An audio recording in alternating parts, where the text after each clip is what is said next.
Hello, everyone, and thanks so much for joining us for today's webinar. My name is Marianne Hensley. I'm the Vice President of Media Operations here at FreightWaves, and we are happy to present today's webinar in partnership with Redwood Logistics. I'm excited to be here today as we discuss the findings of our latest research conducted in partnership with Redwood, which focuses on expectations and trends around the recovery of the manufacturing sector. I'm joined by Andrew Cox, Research Analyst here at FreightWaves, to talk through the findings of the study, as well as Christina Ryan, Executive Vice President of Managed Services for Redwood Logistics, who will be sharing her thoughts around how these trends are playing out in the industry, and both speakers will be joining us for some questions after the presentation as well.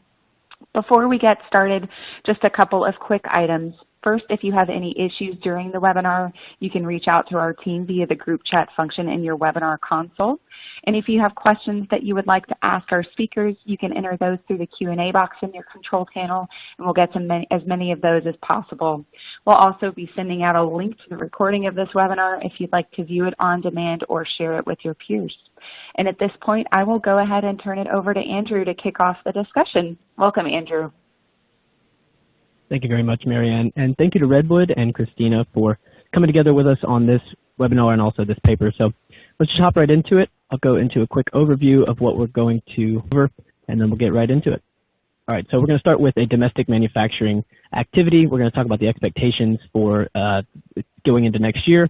Then we're going to talk about a couple of the drivers of demand for the manufacturing industry, talk about foreign manufacturing activity expectations, and then we'll finish out with our outlook for hiring our outlook for hiring and outsourced logistics, and then we'll talk about capacity and rates to finish it up. What was our first question on the survey? We just asked them for the domestic manufacturing activity outlook over the next 12 months. So about 75% expect the next 12 months to be better than the previous 12, and about only 15% expect lower domestic activities. This is in line with some of the external research that I follow. Recently, Moody's revised its outlook for the global manufacturing industry to stable from negative based on its expectations of a strong economic recovery from the coronavirus in 2021. This is a quote from Moody's Senior Vice President David Burge. He said, "While there are still many risks and uncertainties about how the pandemic will ultimately resolve, the sector appears to have overcome the worst of the coronavirus-induced recession and is on a path to recovery." Christina, I wanted to ask you, are your manufacturing customers sharing the same optimism? Do they think that the worst is already through and nothing but up from here? Yeah, great question, Andrew. I think our clients are experiencing a very similar outlook. Some are very bullish and anticipating solid growth in 2021. Others a little bit more conservative. That variance is mostly driven by the industry sector or vertical that those clients participate in. Either way, though, I think our clients are looking towards a 2021 to be better than 2020. Yeah, you're certainly right about that. You're going to hear this as a recurring theme throughout the presentation, that while some of the manufacturing parts of the manufacturing industry are doing quite well, others are not doing so well at all. It's a case of the kind of haves and have-nots, depending on what vertical you are in. So we're going to get into some of those verticals that have been outpacing the market here in a little bit. But let's hop on to just a state of the industrial. So these are two indices available in Sonar. They are not FreightWaves data, but they're available in Sonar. So the blue line is industrial production for the entire U.S. as a whole, and the orange line is the ISM Purchasing Managers Index for the manufacturing sector. So a little bit of data on industrial production. It rose 1.1% in October. This index has recovered much of its 16.5% decline from February to April. You can see that quick drawdown, but then fairly quick recovery as well, at least to a respectable point where it is now. It's still about 5.6% below its pre-pandemic level in February. And every major group posted gains in October. The output for consumer goods rose almost 1% in the most recent month in October, after falling more than 17% between February and April. And now the index of consumer goods has rebounded quickly and was only 1.7% below its February level in October. Business equipment production also moved up 0.6% in October, but it is still 7.3% lower than it was in February. The indices for defense and space equipment, construction supplies, business supplies, and materials each advanced 1% or more in October, which is great, but they still lag behind their pre-COVID levels. Now onto the ISM, the PMI for a moment. It registered at 59.3 in October, which was up almost 4 whole percentage points from the September number. And that was actually the highest number that we've had in about 2.5 years, highest in September 2018. The index did slide back a bit in November to 57.5, but that still implies growth. This is, of course, a diffusion index where anything above 50 implies growth. So, Christina, did your customers experience a fairly rapid rebound after the spring? I mean, looking here at both the ISM and the industrial production numbers, you saw a pretty quick snapback after that March and April low. Did your customers feel the same? It kind of varies. Some of our clients didn't see much of a decline and others did. Depending on the industry sector, the recovery curve for the clients really varies. So for example, we have several clients that fall into the food and beverage industry. While some of those clients might have seen a small dip in March, April 2020, many recovered very quickly and saw higher volumes than normal as we entered, the summer demand season. As consumer demand picked up, they're experiencing that pretty significantly. Other industries, though, felt the effects of or the impacts of COVID in 2020 very differently, and that recovery curve was much slower, where they didn't get back to what they would probably call as normal until the fall of 2020.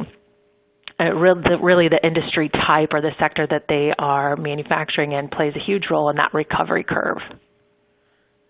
Yeah, of course. Again, the case of have and have nots. I think we're going to get into that. Just here are some of the drivers of demand. Just two selected charts from one of the more recent Bank of America consumer spending reports. They put this out on a weekly basis. I wish they had updated this one on the left. This is actually just the most recent one of this graphic itself. It just compares durable goods spending to service spending. I wish they had updated this since July, but the story is pretty much still the same. It might not be as drastic of a change right now. It may have leveled out to a more normal level. But in any case, you can see that durable goods spending is up sharply while service spending is down considerably. This is just a kind of a mix shift in consumer spending this year. We've been unavailable to spend our money, at restaurants or at music venues, concert halls, anything. We don't go on vacation. We haven't been taking trips to airports or anything. So there's a lot of spending there that has been diverted to goods spending. Americans have replaced a lot of that service spending with goods spending. And here's another example of that on the right. So this is just airline spending compared to home improvement spending. Home improvement has been one of the biggest beneficiaries of this shift to at-home goods spending. And you can see, I mean, it bottomed out at 100% because literally nobody was taking an airplane back in March and April. It's now climbed its way back up to about negative 60%, but home improvement spending is up, 20 to 40% year over year. So again, it's been a case of the haves and the have-nots. Depending on what you make, your items may be in stores that were deemed essential back in March and April, and you've had the opportunity to stay open and sell your goods, like things that were sold at any of the home improvement stores, Lowe's and Home Depot. They were all deemed essential, but others were not. If you're a supplier for the aerospace and defense industry, you've seen demand crater this year, and while those that make appliances and home improvement have benefited greatly. So just kind of a case of the haves and have-nots. We're going to get into the next question is one asked our survey group. We just asked them which industries do they think domestic manufacturing will expand over the next 12 months. And I think Christina can talk to this. She's seen her food and beverage customers and those consumer-facing customers grow a lot this year and are expecting it to grow more next year. Christina, are there any surprises here? Is this in line with what you're expecting and what your customers are expecting to see over the next year? Yeah, no surprises. Very much in line with what we've seen from our clients this year, as well as what they're expecting for 2021. Food and beverage, consumer goods, consumer household goods really taking off in 2020. A lot of those clients had some of their best years ever this year. As you mentioned, with home improvements, a lot of customers were home. Demand increased for home improvement needs, whether that was in durable goods or just maintaining some of the household items. We've seen a lot of growth there. They're expecting that to continue through 2021. Same with food and beverage, electronics. We're seeing that remain high as well. All right, let's take a look at some of the foreign manufacturing expectations over the next year. And you guys do quite a bit of quarter service, so we can talk about especially the North American foreign manufacturing activity here. But overall here, we have about 45% are expecting slightly higher, and another 35 expecting significantly higher output in the next 12 months. So we're going to get into the import data here on the next slide, but we're already at a very high level of imports right now, and these manufacturers are expecting even higher import levels over the next 12 months. So again, like I said, you guys do quite a bit of cross-border service. What has the manufacturing demand for your partners outside of the U.S. look like, and how do you expect that to change over the next year? Sure. So cross-border activity has certainly been increasing in 2020. We've seen record high levels of cross-border freight northbound from Mexico into North America in August through the early parts of this fall. Dramatic increases in activity as customers have either migrated overseas manufacturing to Mexico and Central America, or we've seen them increase capacity in their Mexico operations. All this leading to increase in trucks moving northbound. I think we had a record number of trucks in line. There's at the Laredo passing, they've got a camera so you can view your trucks online and view the actual line of trucks crossing the border. At one point this fall, I remember our team telling me it was over 12 miles long, trucks waiting in line to cross the border coming north. So demand has certainly picked up. We've seen that in both capacity constraints and rates increasing. For 2021, we're expecting similar growth for demand and cross-border freight as manufacturers continue to look for that cost-competitive option. We see more forecasting for that to increase in 2021. Christina, have there been any verticals in particular that you've seen disproportionate increase in nearshoring so far this year? That's a good question. A lot of the automotive sector has already been in Mexico operations. I think we're starting to see more of the consumer goods increase Mexico operations or Central America operations, more of that nearshoring, whereas they might have had it being produced overseas and they were importing in finished goods. I think we're starting to see other sectors follow suit with that. Even if they don't have large, vast supply chains, they're starting to explore more of those cost-competitive options, which are leading them to exploring Central America and Mexico for those locations. Yeah, you're certainly right about the automotive industry. It's very tightly wind between also Canada, the U.S., and Mexico. And NAFTA, the new NAFTA deal, is only going to increase that. I remember one of the biggest change points in there is that it's increasing the percentage of parts that must be produced in North America from 63.5% to 75%. So I think Mexico is going to be one of the biggest beneficiaries there, and we're probably going to see other industries follow suit, as you said. Absolutely. All right, so here is just our ocean shipments, our ocean shipments table in Sonar. This is all imports to the U.S. This is all data on imports here. And anyone listening that has had operations at or near the port of LA knows just how crazy things have been and are right now. There are major disruptions at every level of the supply chain. There aren't enough containers. There isn't enough space on ships. There's not enough space in the port for the ships. There's not enough warehouse capacity nor workers. There's not enough truck and intermodal capacity. I mean, everything is really stretched right now on the West Coast, and that's also been the case at some of the East Coast ports as well. But our ocean TEUs, so 20-foot equivalent units for the entire country, are up a little bit over 75% year over year. Again, that's for the entire country. We are importing a lot of goods right now, and it's only getting busier. The Port of LA estimates that inbound volumes are going to continue to increase and on pace to hit a new peak of 177,161 TEUs during the next week from December 13th through the 19th. There are, of course, huge disparities between customer types, as we said, differences by what you're selling. I think we've already touched on this a little bit, but is there anything in particular here to add on what segments and what verticals you may see the more imports over the next 12 months, Christina? Yeah, I think a lot of our clients are forecasting a higher ocean inbound freight for anything particularly that has been impacted the last couple years with China tariffs. So anything with metal, steel has been a huge item and commodity that's been coming overseas, and really forecasting the anticipation of what's going to happen in that trade market, right? So taking advantage of rates now before tariffs change has been a huge indicator that that volume is increasing. And as clients continuously evaluate their supply chain networks and their supplier networks of where they're purchasing raw materials from, in addition to the tariffs, that have been, in fluctuation the last few years, that volume then also fluctuates. And I think that a lot of our clients are continuously evaluating that. We're seeing it more so in the consumer goods, less in, your food and beverage. Obviously, electronics is pretty heavily impacted there too. But it's a case-by-case basis. Some have been looking at, nearshoring, like we talked a little bit about earlier, and others really just trying to ride that wave of anticipating tariff changes. Yeah, that's definitely going to be one of the most important points over the next administration's first 100 days is how hawkish are they going to be, or how dovish are they going to be on China.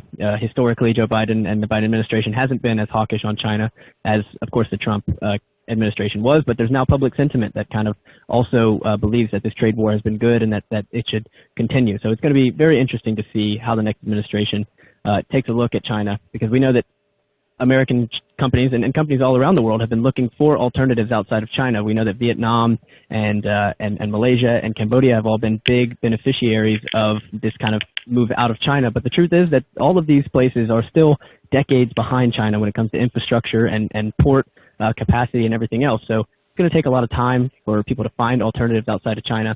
So it's definitely going to be important to see how the Biden administration treats China moving forward. Okay, so we're going to get into a little bit of the outlook from these manufacturers on hiring and their outlook on outsourced logistics over the next couple years. First is hiring, and there's actually kind of a strange gap between what I think would be maybe availability and possibly desire, but I'm not completely sure.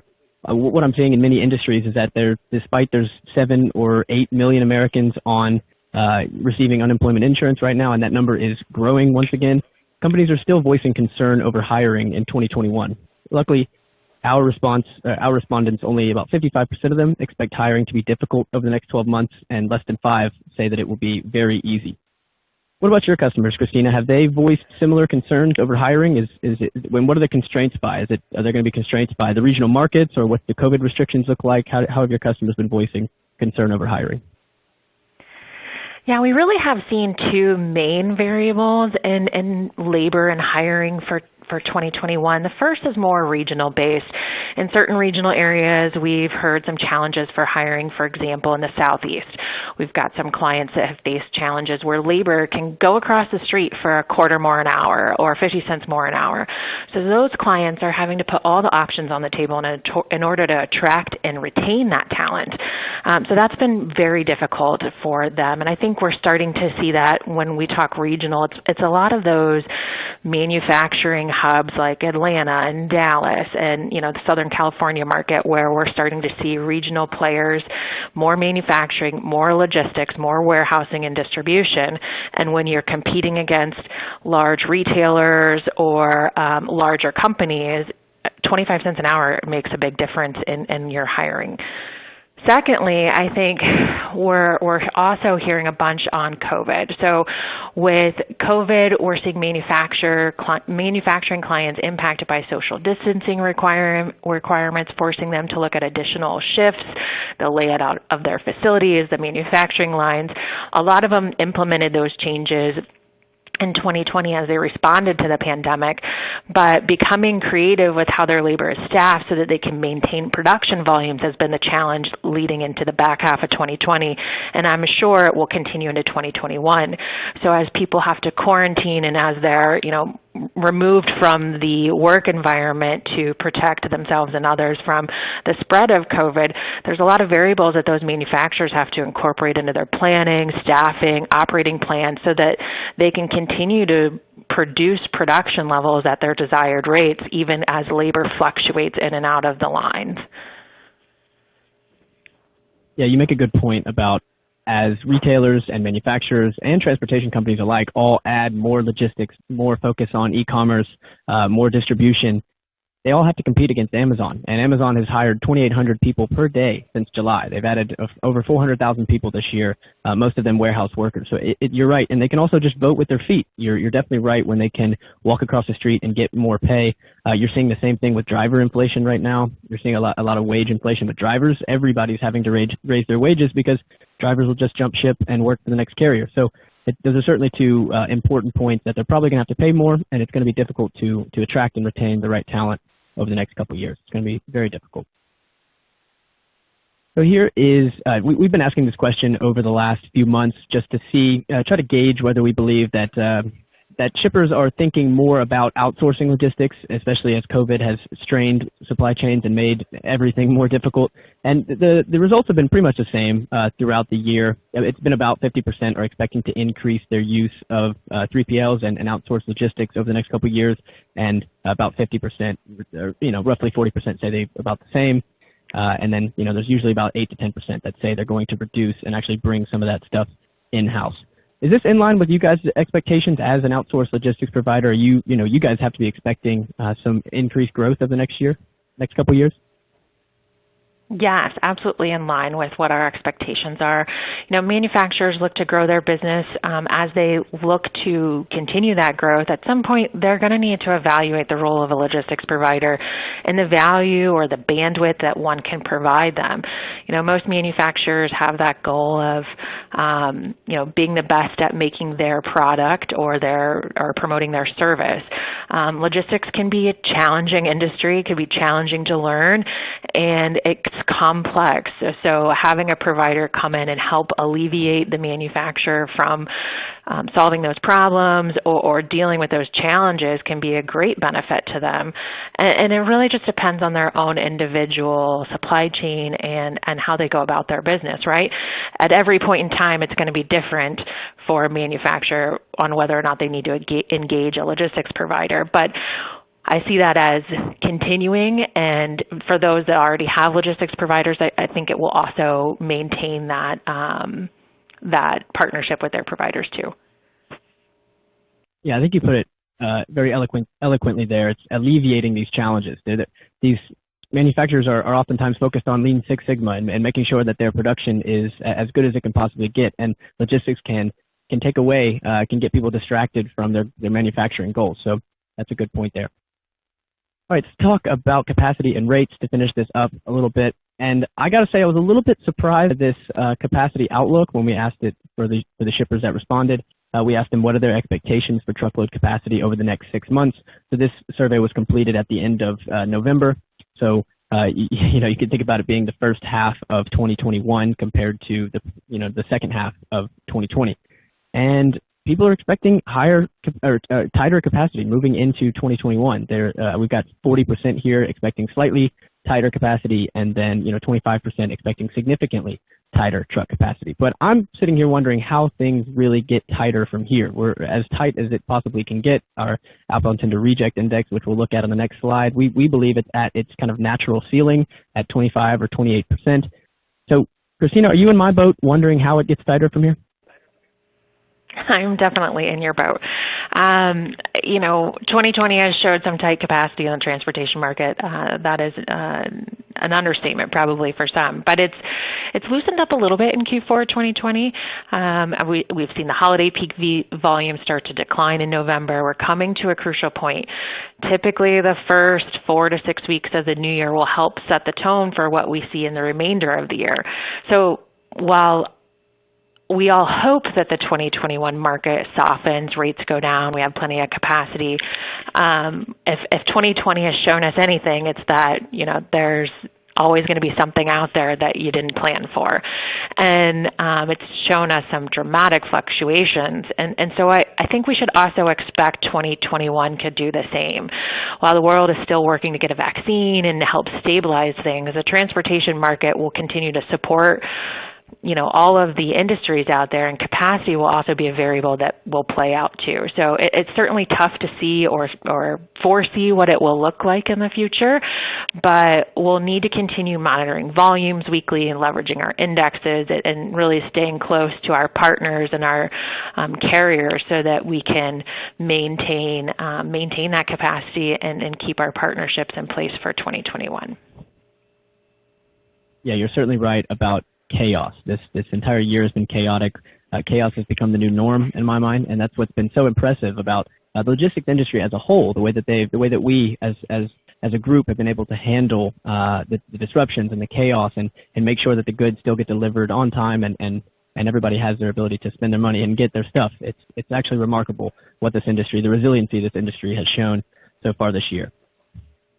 Let's look at the outbound tender reject index. We can kind of we'll give a little year in review of capacity and then kind of give a forward look. We just spoke about it a moment there, but we'll give some more forward looking into this. So the blue line is our 2020 outbound tender reject index. And for anybody that hasn't seen the outbound tender reject index, this is one of our bellwether indices. It is a relative capacity index. It gives the carrier's willingness to accept contracted tenders or electronically tenders at contracted rates.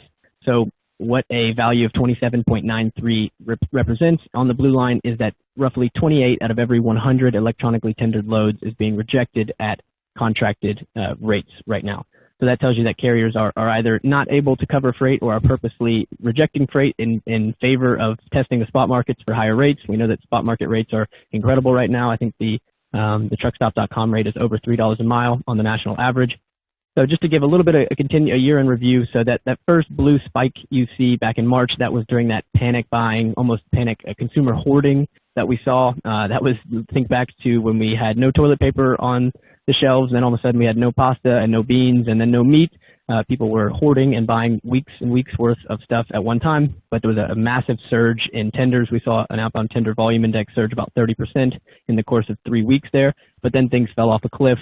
The economy went into shutdown. We had quarantines all over the country, and volumes and capacity quickly retreated to very low levels. But since then, we've had the economy has opened up. We've talked about this throughout the show, that the freight demand has been quite strong due to the replacement of service spending with goods, and capacity has been tight. We went through a period of cleansing over the past 18 months prior to 2020, where we had a lot of people either leave the market through bankruptcy or drivers leaving because of poor rates. In any case, we do believe there was a strong amount of capacity that was completely cleansed, and we're in a good position moving into 2020. But the thing is that we've got a lot of considerable data points to discuss here, right? Between the new truck orders that have been absolutely bonkers over the last 2 months to the capacity constraints at driver training schools. I read a recent report from Stevens that said that 57% of pre-pandemic capacity is available to them right now at the driver training schools. There's still dozens of training schools that haven't reopened and don't plan to. So no matter how many trucks you buy, you might not be able to seat them with new drivers. And then we're also seeing huge driver wage inflation, as I noted earlier, from Heartland to Werner, most recently KLLM, raising rates almost 9% for its drivers. That tells me that these companies are having difficulty seating their trucks, nonetheless expanding into expanding their fleets. So this is why I say I don't understand. I don't know how it gets much tighter from here at 27% OTRI. I don't know how it can go much higher. It hasn't gone higher. It's been hitting that ceiling over and over again. But Christina, when you see this, when you see OTRI at 27, 28 for the last, considerably almost the last 3 months, what does that tell you moving into 2021? We know that things have loosened slightly because there's been, declining demand. What are your expectations for, tender rejection indexes in the first quarter of 2021? So in first quarter of 2021, I expect it to remain relatively at the same level, probably through January. And what's going to be a big variable in Q1 is weather, right? We typically have a few, I think they're calling them bomb cyclones now, right? Those winter vortexes that come through and dump a ton of snow in either the Northeast or the Midwest. They're going to create additional capacity tightening, and tender rejects are going to skyrocket during those times. So we need to be on the lookout for those in Q1. Outside of that, though, then I think it remains relatively high, but hopefully starts to come down towards the end of Q1 as we fall back in line with previous year's trends. Yeah, I think I didn't do a great job explaining that a normal outbound tender reject index, if we, so I write a weekly report called the Pricing Power Index, and this reject index is one of our main variables there that gives us an idea of who's got the pricing power in the market, whether it's the shippers or the carriers. And in a normal case, I would say carriers are in a pretty good spot when OTRI is at 10 or 12, and here we are 3 times that. So carriers are rejecting an incredible amount of freight right now. I don't think that's going to continue throughout 2021. I mean, previous to this this most recent kind of run-up and tight capacity market, we'd only seen 25 on the OTRI twice before, and that was in 2018, which was, of course, a banner year for freight. So this is not common, and I do expect this to fall down, but even if it falls down to a range of 10 or 12, that's still going to put upward pressure on rates. It's going to keep shippers on their toes and constantly having to work through their routing guide to get their freight covered. All right, so I think this is the last slide for us. We will talk about rates, as I said, for a moment here. So we asked her what are expectations for contract rates of the next bidding cycle over the next 12 months. And we have here that roughly 50% are expecting a less than 10% increase in contract rates. That's about where I'm in line at. I think earlier, back in September and October, I think carriers, we heard this from a lot of Q3 earnings calls, that they were expecting even double-digit to mid double-digit range increases. I don't think they will be quite that high, but in certain industries, they certainly will be. What do you think, Christina? Has this negotiation season been pretty tough for you guys? Has it been more difficult than years past? Yeah, I think it's been tough for us only because you can't predict the future, right? And a lot of carriers want certainty. They want, a load every day in this lane or a load every week in this lane, and it needs to be consistent and repeatable. So it's been tough to predict that because it's been tough for a lot of shippers to predict that with demand changing as well as with what we've seen with COVID. So for rates for 2021, we've taken a little bit of a different approach with a lot of our clients, and that's looking more short term. So instead of looking for rates for the full calendar year of 2021, let's look at 90-day rollers where we can engage with a carrier because we know what our forecast says for the next 90 days, but we don't really know what it says for Q2, Q3, Q4 yet. And that's been a lot more successful at building those stronger partnerships with our carriers and also maintaining rates. And it gives you a little bit of flexibility as the market changes that your rates could change with that. So that's what we've been mostly looking at for 2021. What about the different modes you guys have between, how have the results varied between LTL and truckload? Oh, good point. So with truckload, right, it's the dominant player in the market, and we've been using that 90-day plan with a lot of our clients. But for LTL, we've seen start to see a big impact from those carriers as we transitioned into the fall of 2020. So as carriers were impacted by COVID, not only the LTL community and the driver shortage that was happening along with that, we saw a bigger constraint with LTL carriers just trying to get freight through their networks, right?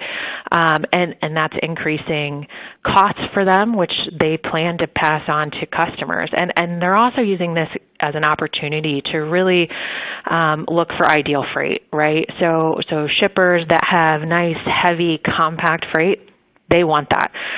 Shippers that have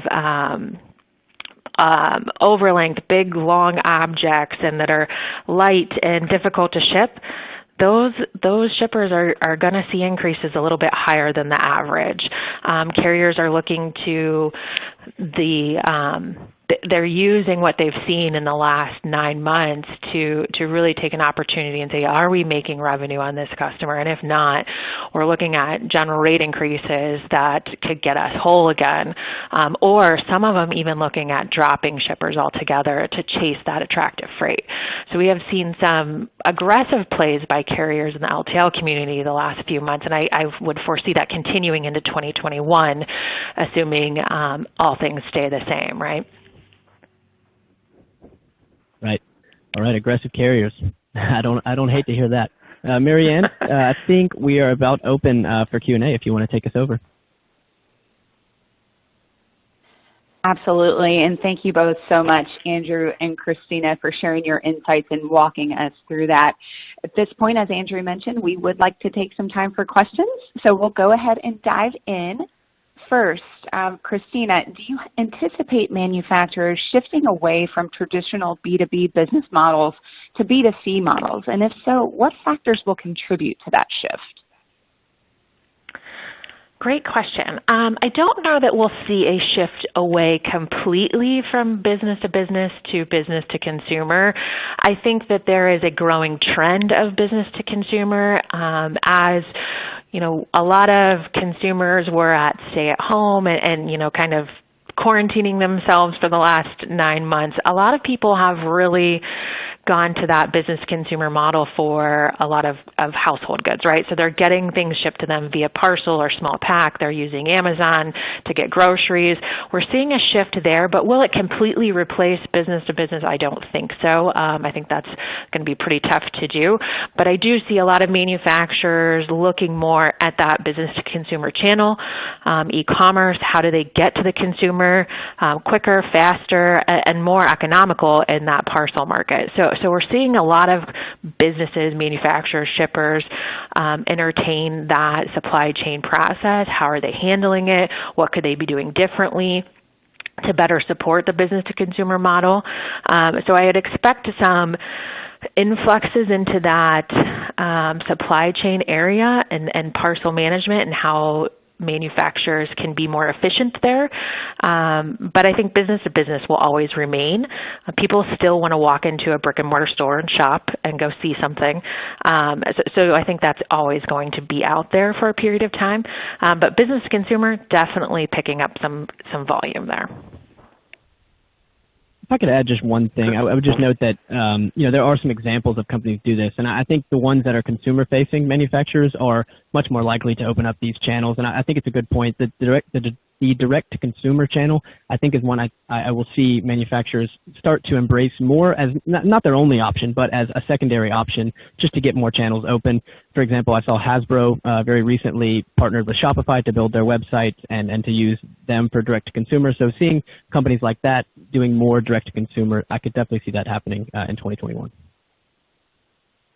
Absolutely, and thank you both. Next question, what does post-pandemic planning look like for manufacturers in 2021? Christina, you want to start there? Sure. I think everybody is probably eagerly trying to post-plan or plan a post-pandemic outlook. But there's still a lot of uncertainty and a lot of questions out there. I think we're just now starting to realize a vaccine is imminent and it will come, but it's going to take a little while. We're not going to have it ready for the masses in January. It'll probably be a few months after that before we can start to see that across the U.S. So I think there's still a level of unpredictability that they need to incorporate into forecasts and planning, whether it's your S&OP processes or just demand planning with consumers, right? We've got our trends that we've saw in 2020. We're probably going to take a few of those and continue adopting that, but then what do you expect from the unexpected, and how do you incorporate that into your supply chain processes or your operations planning? I think there's a lot of brainstorming happening with our clients on how do we plan for this? How do we predict that? And while none of us have a crystal ball, it's really collaborating with our clients and, sharing knowledge, sharing leadership examples of even if other customers of ours have done something remarkable, being able to collaborate and share their story across the board has been helpful for a lot. So just opening up the dialogue and having conversations and trying to think beyond just what we've done in the past will really help clients in 2021. Yeah, if I could just add one thing, I think you made a good point about the vaccine and how it likely will be sometime in Q2 or Q3 before we get even a decent amount of Americans vaccinated. So it's really not how quickly the vaccine gets here, but how quickly the vaccine will change consumer behavior and how quickly it will give consumers confidence to go out and spend money on services, go on vacation, get on airplanes, and so on and so forth. So the one thing I would say is just if you're trying to plan and if you're doing real-time adjustments to your planning, look to some of the alternative data sources to get some insights into how the consumer is reacting to the vaccine. Two in particular that I'll point out is one is foot traffic data from Placer AI. They do an incredible job breaking down foot traffic by industry and by actual store. So I would check out Placer AI for foot traffic data. And then the second is the TSA checkpoint data. You can see week to week how many passengers are getting on airplanes, going through TSA checkpoints. So that can give you a good gauge of how how willing consumers are to go out and travel, spend money out again. So just look to alternative data sources, and you're going to have to find things that you don't typically look at in a changing environment like this one. Absolutely. Thank you both. Great points. And next question, Christina, will manufacturers approach ERPs differently in 2021? And will we see more application adoption on top of their ERP system? A good question. I think for some of the smaller manufacturers that didn't have a widely used ERP or were using more archaic methods in 2020, the pandemic really caught them off guard, right? So being able to work from home and access your ERP, access your data, your visibility, I think that has really shown a spotlight on how we need more visibility and more data and to plan more effectively, right? So we're seeing ERPs still a need for that. We're still seeing many businesses post ERP RFPs looking to procure a new platform, help gain visibility to their disparate systems. So I see that trend staying the same, if not increasing slightly as we continue to move forward. And then application adoption on top of their ERP systems. The beauty about ERPs is they help you do what you do, but in reality, there's also a need for other ancillary things outside of your ERP. So I do think there's an increasing need for other applications out there to connect to ERP systems to provide you even more visibility than what you've had in the past. As supply chains grow, they get more complex, there's more data, there's, more partners and vendors and suppliers that you have to connect to. And so we're seeing a lot of our clients trend towards, help me fix this, help me get visibility. How do we gain access to this? And so I see that continuing in 2021 as well.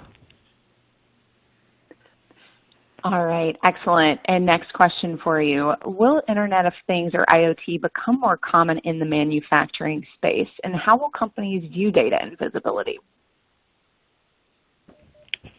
I think it does become more common in the manufacturing space. I think if 2020 has proven anything, it's that we need to be more versatile and more flexible in how we do things. So viewing data and having visibility to data is crucial to really understand not only how you're performing, but where your opportunities at.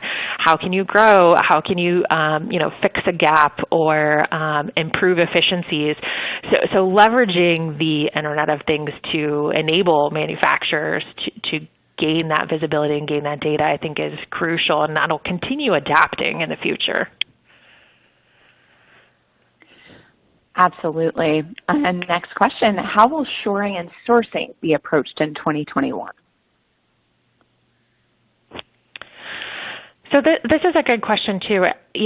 Shoring and sourcing is unique to every manufacturer. Everybody's got their different approach to things. They all have different suppliers. But ultimately, our supply chains need to be strong. They need to be a little flexible, and we need to have backup plans. So I see a lot of manufacturers looking at shoring and sourcing options, not only for current state, but for a future state that maybe gives them greater flexibility, maybe looks at more cost-effective approaches.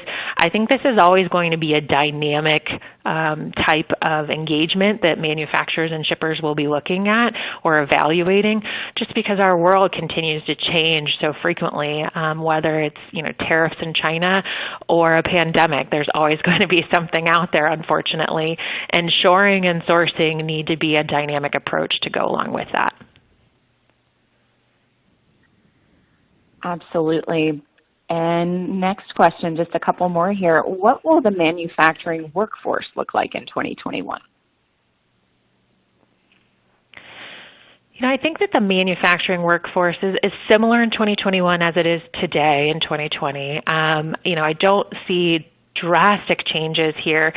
Like we talked a little bit about in the labor and planning, workforce planning section, I think manufacturers are going to be forced to look at more options in terms of workforce, and whether that's adding shifts or, evolving the way they manufacture in order to meet social distancing guidelines or to manage production volumes in a pandemic environment, I think that workforce is generally the same. However, you're going to start to evolve at some point and start to look at, automation and other options to improve the bottom line, right? How can we do more with less? How can we produce more volume as we grow with the same labor force that we have today? So I do think that manufacturers will have to question that at some point as they increase their demand, their kind of growth curve, right? They're going to have to understand, do we keep doing it the way we've been doing it, or do we need to make a change in our automation to manual input of our manufacturing production? So I see that being something that people will have to ask themselves and develop plans to accommodate, and whether those plans are automation or offshoring, they could coincide together. All right, great, thank you. And last question for you. How can logistics partners best be leveraged by manufacturers with respect to the movement of their goods?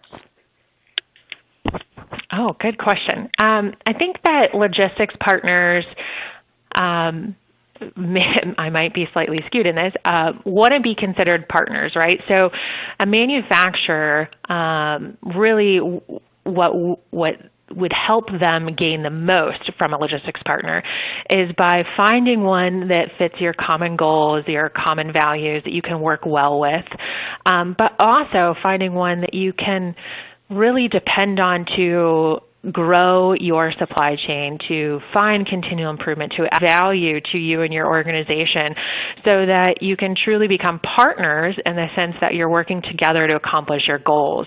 I think that is it changes the dynamics. Nobody wants to be a vendor or a supplier. They want to be a partner, right? And in order to be a partner for these manufacturers, it's being able to understand their business, understand how they operate, what their industry segment is, and how it is either growing or what it's being challenged with. And then that logistics partner works hand in hand with them to solve problems, to overcome challenges in the logistics space, and even help the manufacturer grow their business. I think all of those things will be really remarkable for manufacturers if they can take advantage of that. Perfect. Well, thank you, everyone. That is all that we have for today. So we appreciate you all for taking the time to listen in. Thank you to our friends at Redwood for partnering with us on today's webinar.